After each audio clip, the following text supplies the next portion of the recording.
जय जय श्री राधारमन जय जय नवल किशोर। जय जय जय चित चोर प्रभु तो जय जय माखन चोर। जय श्री कृष्णा। नमस्कार दोस्तों, स्वागत है आप सभी का मेरे YouTube चैनल आर के भक्ति ज्ञान में। भक्तों, आज की वीडियो में हम आपको हरिवंश महापुराण के 36वें अध्याय की कथा सुनाएंगे, जिसमें कि बलराम जी के पास वारुणी कांति एवं श्री शोभा एन देवांगनाओं का आगमन, गरुड़ के द्वारा श्री कृष्ण को वैष्णव मुकुट की प्राप्ति, श्री कृष्ण का बलराम से वार्तालाप तथा जरासंध की सेना का निरीक्षण करके अपने आप से ही मानसिक द्वार प्रकट करना की कथा का वर्णन किया जाएगा। तो सभी भक्तजन हमारी कथा को श्रद्धा भाव प्रसन्न चित्तमन से सुने। तो आइए भक्तों, हम अपनी कथा को प्रारंभ करते हैं। नारायणं नमस्कृत्य नरं चैव नरोत्तमं देवीं सरस्वतीं व्यासं ततो जयमुदीरये। बोलो बाल कृष्ण लाल की जय। वैशंपायन जी कहते हैं, जन्मेजय, परशुराम जी के चले जाने पर यादव कुल का भार वहन करने वाले वे श्री कृष्ण और बलराम इच्छानुसार रूप धारण करके गौमंत पर्वत के रमणीय शिखर पर विचरने लगे। उन दोनों के बक्के स्थलों में वनमाला शोभा पा रही थी। दोनों क्रम से नीले पीले वस्त्र धारण करके अपने गौर श्याम शरीर से आकाश में स्थित हुए दो मेघों के समान शोभा पा रहे थे। पर्वतीय धातुओं से अपने अंगों का श्रृंगार करके उस पर्वत के शिखर पर खड़े हुए दोनों नवयुवक वीर क्रीड़ा की लालसा लिए कमनीय वनों में विचरण करने लगे।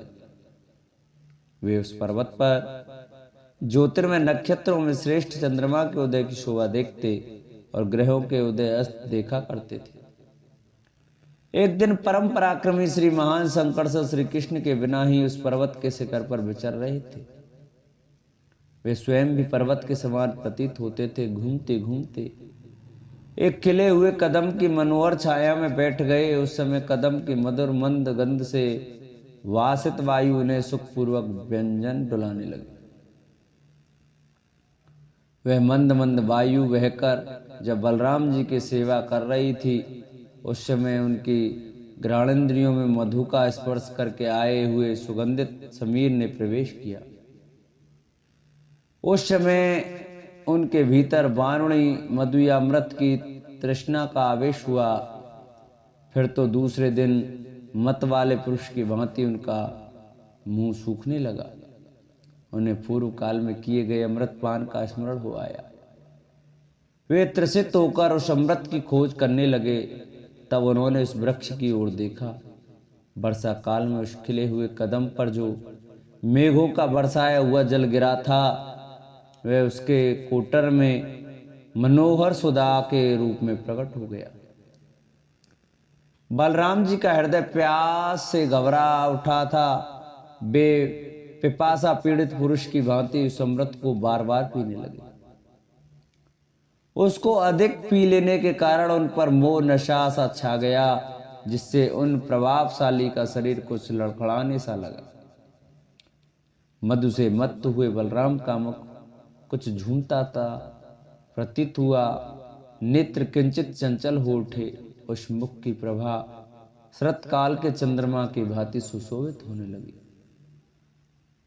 वह मधुमय सुधा कदम के कोटर में उत्पन्न हुई थी, इसलिए कादम्बरी नाम से विख्यात हुई। वहां मूर्तिमती वारुणी प्रकट हुई थी, जो देवताओं के लिए अमृत पैदा करने वाली हैं। श्री कृष्ण के बड़े भाई को कादम्बरी मधु या अमृत के नशे से स्पष्ट बात बोलने में असमर्थ सा जान तीन प्रियवादिनी देवांगना उनकी सेवा में उपस्थित हुई। एक तो मादक मधु या अमृत की अधिष्ठात्री देवी, जिन्हें वारुणी कहते हैं, मूर्तिमती होकर प्रकट हुई। दूसरी चंद्रमा की प्रिय कांति की अधिष्ठात्री देवी थी और तीसरी श्री देवी थी, जो सर्वश्रेष्ठ स्त्री मानी जाती हैं। उनके ध्वज में कमल का चिन्ह है। वे देवी स्वयं ही हाथ जोड़े हुए रोहिणी नंदन बलराम जी की सेवा में उपस्थित हुई थी। वारुणी के साथ उन्होंने मद बेहल बलराम जी से इस प्रकार कहा। पहले वारुणी बोली, देव लोकेश्वर बलदेव, आप दैत्यों की सेना पर विजय प्राप्त करें। मैं आपकी प्राण वल्लभा वारुणी सेवा में उपस्थित हुई हूँ।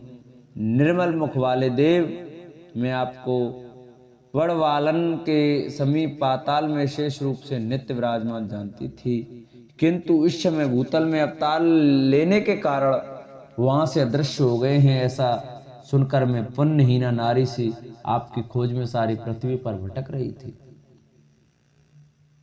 अजय वीर, मैंने पुष्प समूहों से अनुलिप्त हुए केसरों में निवास किया है, फूलों के गुच्छों से सुशोभित वासंती लताओं में वास किया है। मेरे लिए प्यासे हुए आपकी खोज करती हुई मैं अपने रूप को छिपाकर वर्षा काल में कदम वृक्ष के भीतर लुक छिप कर रहती आई हूँ। मुझे आपके मुख का निवास ही विशेष प्रिय है। निष्पाप बलराम जी, जैसे पूर्व काल में अमृत मंथन के समय पूर्ण योग से युक्त होने पर मेरे पिता वरुण ने मुझे आपके समीप भेजा था, जैसे समुद्र में और पाताल में मैं आपके पास रही हूँ, उसी प्रकार इस समय भी आपकी सेवा में उपस्थित हुई हूँ और चाहती हूँ कि आपके द्वारा मेरा उपभोग हो, क्योंकि मेरे हृदय ने आप ही को अपना स्वामी माना है। अनग, आप मुझे डांट बताएं तो भी मैं आपका अनंत का परित्याग नहीं करूंगी।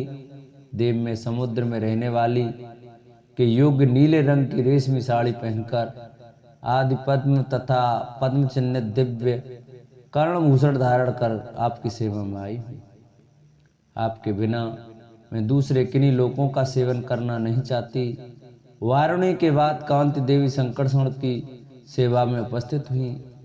उसका कट प्रदेश मद से कुछ कंपित हो रहा था, आंखें भी कुछ घूम रही थीं। उसने दोनों हाथ जोड़कर कहा, जय हो बलराम जी की। फिर प्रेम से मुस्कुराती हुई वे प्रयोजन युक्त वचन बोली, प्रभु, आपके सहस्त्रों मस्तक हैं, आप जगत के स्वामी हैं। मेरी दृष्टि में आपका गौरव चंद्रमा से भी अधिक है। मैं भी वारुणी की भांति आपके निजी गुणों से आकृष्ट हो आप में अनुरक्त हो गई हूँ, इसलिए आपकी सेवा में उपस्थित हूँ। आप मुझे अंगीकार करें। जो भगवान विष्णु के वक्ष स्थल से नित्य निवास करने योग्य है, वे कमल वन में वास करने वाली देवी श्री शोभा रोहिणी नंदन बलराम के वक्ष स्थल में सुंदर माला की भांति प्रतिष्ठित हो निर्मल भाव को प्राप्त हुई। उनका मुख कमल के समान सुशोभित था, उनके हाथ में भी कमल पुष्प शोभा दे रहा था। वस्त्राभूषणों से सुसज्जित हुई वे मूर्तिमती शोभा देवी बलराम के वक्ष स्थल में स्थित हो एक निर्मल माला हाथ में लेकर संकर्षण से बोली, देवेश्वर राम बलराम, आप बड़े ही अविराम सुंदर हैं। वारुणी सुधा से चंद्रमा की सी कांति तथा मुझसे कमलालया की सी शोभा से संपन्न होकर चंद्रमा के समान प्रकाशित हो रहे हैं। आप सहस्त्र सिर वाले अनंत देव के मस्तक पर जो सूर्य के समान वादसित होता है, वह मुकुट समुद्र से निकाल कर मैं यहाँ ले आई हूँ। यह वही मुकुट है। इसके सिवा वज्रमणि हीरे से विभूषित एक स्वर्ण में कुंडल भी लेती आई हूँ, जो आपके एक कान का दिव्य भूषण है। यह आदिपद्य और पद्माक्ष कहलाता है, जो समुद्र में ही मिल सकते हैं। ऐसे कितने ही नीले रंग के रेशमी वस्त्र अथवा आपकी इच्छा के अनुरूप नील कौशे वस्त्र तथा यह पीन तरल हार जो समुद्र में ही विद्यमान था, मैं आपके लिए लाई हूँ। आप इसे सादर ग्रहण करें देव। यह सब आपकी पुरातन भूषण सामग्री है, इसे ग्रहण कीजिए। माँ बाऊ, यह आपके भूषण ग्रहण करने का समय है। आपसे ही इन भूषणों की शोभा है, इनसे आपकी नहीं। वह अलंकार तथा अन्य तीनों देवांगनाओं को ग्रहण करके बलदेव जी शरतकाल के चंद्रमा की भांति शोभा पाने लगे। तदंतर वे नील कमल और मेघ के समान श्याम कांति वाले श्री कृष्ण के साथ मिलकर ग्रह युक्त चंद्रमा के समान सुशोभित होने लगे। उस समय उनको बड़ी प्रसन्नता प्राप्त हुई। वे दोनों भाई जैसे घर में बैठे हो उस प्रकार बातचीत करने लगे। इसी समय विंता नंदन गरुड़ बड़े वेग से विशाल मार्ग तय करते वहां आए। तेजस्वी गरुड़ उस समय एक संग्राम से छूटकर आए थे। दैत्यों के प्रहारों के चिन्ह उस समय भी उनके अंगों में अंकित थे। वे देवताओं की विजय चाहने वाले तथा दिव्य पुष्पों की माला और दिव्य चंदन धारण करने वाले थे। वरुण के निवासभूत क्षीर समुद्र में जब भगवान विष्णु दिव्य सैया पर सो रहे थे, उस समय विरोचन के पुत्र एक दैत्य ने उनका किरीट चुरा लिया। अपने गुरु रूप भगवान के लिए उस किरीट को वापस लाने के उद्देश्य गरुड़ ने 20 समुद्र में दैत्यों के साथ बलपूर्वक संग्राम किया। भगवान विष्णु के उस किरीट को दैत्यों के हाथों से छुड़ाकर पक्षियों में श्रेष्ठ गरुड़ बड़े वेग से देवताओं के निवास भूत आकाश में उड़ चले। उन्होंने देखा मेरे स्वामी विष्णु दूसरे कार्य से इस पर्वत पर पधारे हैं। वे उस समय उस प्रकाशमान किरीट को क्रीड़ा पूर्वक अपनी चोंच में लटकाए चल रहे थे। गिरिराज गोमंत के शिखर पर विराजमान मानव रूपधारी विष्णु को प्रकाश और चेष्टाओं से रहित तथा मुकुटहीन देख उसके मानसिक भावों को समझाने वाले पक्षियों में श्रेष्ठ गरुड़ ने आकाश में स्थित होकर बड़े हर्ष के साथ उन श्री विष्णु के सिर पर वह मुकुट डाल दिया। वह मुकुट श्री कृष्ण के मस्तक पर गिरा और इस प्रकार बैठ गया मानो किसी ने पहना दिया हो। मस्तक के स्थान पर निश्चित रूप से आबद्ध होकर उस मुकुट ने भगवान श्री कृष्ण की शोभा बढ़ा दी। जैसे दोपहर के समय मेरू के शिखर पर सूर्योदय प्रकाशित होते हैं, उसी प्रकार वह मुकुट भी देदीप्यमान हो रहा था। गरुड़ के प्रयोग से मुकुट को मस्तक पर आया हुआ जान श्री कृष्ण का मुख प्रसन्नता से खिल उठा और वे बलराम जी से इस प्रकार बोले, भैया इस पर्वत पर हम दोनों के लिए जिस प्रकार युद्धोपयोगी वेशभूषा की रचना कर दी गई है, इससे यही अनुमान होता है कि देवताओं का कार्य एवं प्रयोजन शीघ्र सिद्ध होना चाहता है। इसमें संयम नहीं है। जब मैं महासागर में सो रहा था, उस समय विरोचन का पुत्र इंद्र का स्वरूप धारण करके वहां चला गया और जब मैं सैया से उठकर यहाँ आ गया तब वह ग्रह रूप धारण करके वहां से मेरा मुकुट उठा लाया। वही मुकुट गरुड़ उससे छीन लाए हैं और उन्होंने इसे मेरे मस्तक पर रख दिया है। निश्चय ही राजा जरासंध अब बहुत निकट आ गया है, क्योंकि वायु के समान वेग वाले रथों की ध्वजाओं के अग्रभाग दिखाई दे रहे हैं। आर्य विजय की अभिलाषा रखने वाले राजाओं के ये चंद्रमा जैसे श्वेत कांति वाले सुसज्जित छत्र प्रकाशित हो रहे हैं। इनकी संख्या परिमित ही है। अहो राजाओं के रथ पर विराजमान जो ये श्वेत वर्ण वाली ऊंची छत्र पंक्तियां हम लोगों की ओर बढ़ी आ रही हैं, ये आकाश में उज्जवल हंस पंक्तियों के समान सुशोभित होती हैं। अहो इन निर्मल प्रभाव वाले शस्त्रों की चमक से आकाश का मुख भी उज्जवल एवं प्रकाशित हो उठा है। शस्त्रों की ये दीप्तियां सूर्यदेव की किरणों से मिलकर दसों दिशाओं में विचरती सी प्रतीत होती हैं। निश्चय ही सम्रांगण में भूमिपालों द्वारा मुझ पर चलाए गए ये समस्त अस्त्र शस्त्र नष्ट हो जाएंगे। राजा जरासंध ठीक समय पर आया है। ये हम लोगों के युद्ध कौशल की कसौटी है तथा सम्रांगण का पहला अतिथि है। आर्य हम दोनों साथ रहे। राजा जरासंध के आने से पहले अभी हमें युद्ध आरंभ नहीं करना चाहिए। जब तक वह नहीं आता तब तक हम उसके बल का विचार कर लें। ऐसा कहकर श्री कृष्ण स्वस्थ भाव से संग्राम की इच्छा रखकर जरासंध का वध चाहते हुए उसके सैनिक बल का निरीक्षण करने लगे।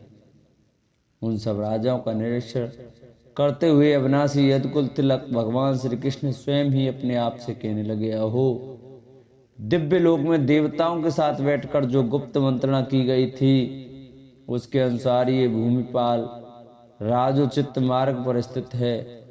ये शास्त्रोक्त विधि से संग्राम में विनाश को प्राप्त होंगे।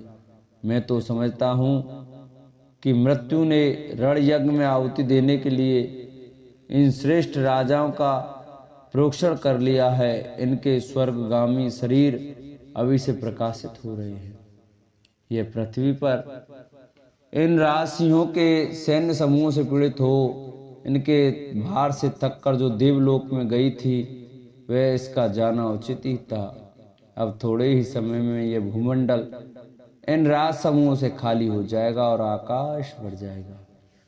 बोलो हरिवंश महापुराण की जय। इस प्रकार श्री हरिवंश महापुराण के अंतर्गत विष्णु पर में जरासंध का अभियान विषयक 36वां अध्याय पूरा हुआ। बोलो हरिवंश महापुराण की जय। बोलो बाल कृष्ण लाल की जय। जिन भक्तों को हमारी हरिवंश महापुराण की वीडियो कथा अच्छी लगी हो, वो हमारी वीडियो को ज़्यादा से ज़्यादा शेयर कर चैनल को सब्सक्राइब करें। वीडियो अच्छी लगे तो वीडियो को लाइक करें और कमेंट में बाल कृष्ण लाल की जय राधे राधे अवश्य लिखें। तो